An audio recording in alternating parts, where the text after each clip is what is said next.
stimulus checks and child support, who may get an extra $500 per kid from this IRS loophole. The IRS's interpretation of the stimulus rules means some parents could net $500 apiece for the same child dependent. Here's what to know. You've checked to see if you're eligible for a stimulus check for yourself and looked into how much your child dependents could add to the bottom line, but you're still not sure how the slightly different rules apply to parents who pay or receive child support. If you're worried about winding up with less than the $1,200 you expect, as happened to many parents with the first stimulus check, we can help explain how to find out. But there are situations, too, where parents who are separated or divorced and share joint custody can each get an extra $500 per child as part of their check. It has everything to do with the way you filed your taxes. Again, keep reading for an explanation. One other thing you should know is that overdue child support is one of the few times the government will garnish your stimulus check. That may or may not change with a possible second stimulus payment, if one is eventually approved as part of a new stimulus bill. Here's the latest turmoil in negotiations now. Some lawmakers support garnishing child support arrears, others don't, and it won't be set in stone until a new law is passed.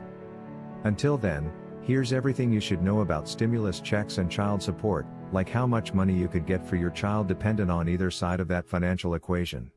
If you need a specific monetary estimate, try our stimulus calculator, and here's when we think a new check could come. This story updates often. States have deducted child support from stimulus checks.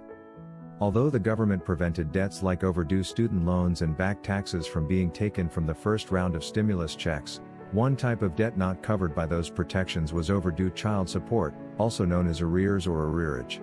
If you owe more than $150 in arrears, your state may reserve the right to garnish some or all of your first stimulus check, based on how much you owe. And if you're owed child support, you may receive money garnished from your child's other parent, although how long it takes to get to you depends on a lot of factors. The money has to process through the state, which will then issue it to you.